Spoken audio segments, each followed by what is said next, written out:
The latest polling for the Democratic candidates show many voters can't name any of the 12 who are running. One expert tells me it's going to come down to who can draw the largest minority voter group to create a possible runoff in May.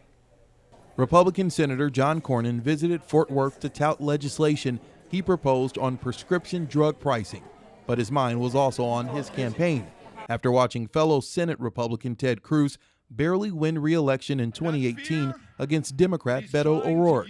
I don't take anything for granted. That's why I'm getting around the state as much as I can. Tuesday in Austin, 11 of 12 Democratic candidates hoping to get a chance to remove Cornyn from office participated in a debate hosted by KVUE, KUT, and the Texas Tribune. Frontrunner MJ Hager from Central Texas is the only candidate to poll in double digits. She's a military veteran. Hagar attacked Cornyn for his lifetime in politics. I would argue that the Texans that I meet across the state don't feel like he's done anything for them. So I think that people across Texas are actually looking for fresh faces and voices, people who are not engrossed in the system and have not accepted the good old boys club and politics as usual. Christina Sitsoon Ramirez is polling second with 9%. She's seen as one of the more liberal candidates and says she's not afraid to stand on her progressive views. To defeat John Cornyn, we need to drive up voter turnout, and no one knows how to do that better than me.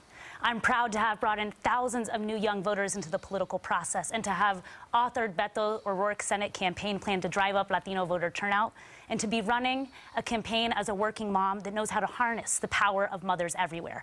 State Senator Royce West from Dallas is tied at fourth in the latest University of Texas Tribune poll with 6% of the vote. He fended off attacks from multiple candidates about him being a state politician for more than 20 years. We have to make certain that we have a dose of reality. No Democrat can win by being far left. It's not going to happen. We've got to be able to put together Democrats, Republicans, and independents. And most of those persons will be to the center, and probably to the left and to the right. And so you need to have someone that has those experiences. SMU political science professor Matthew Wilson says Democrats will be looking at a May runoff. He says Hagar is the clear front runner, but believes there is a big lack of statewide name recognition among all of the candidates.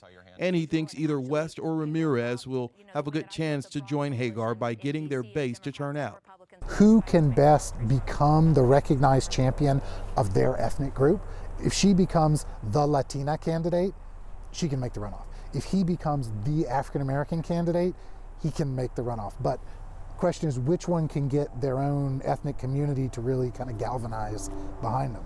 Cornyn has held his seat in the U.S. Senate since 2002 and knows Democrats could push again like they did in the midterm election. I think it was a 2x4 to the side of the head. It was a wake-up call that I think Republicans had gotten too complacent. Now, the Texas Tribune says Senator Cornyn has raised $12 million as he prepares to face the Democratic nominee. Vote Vets is spending $3.3 million in TV ads for Democratic frontrunner MJ Hager, according to the Texas Tribune.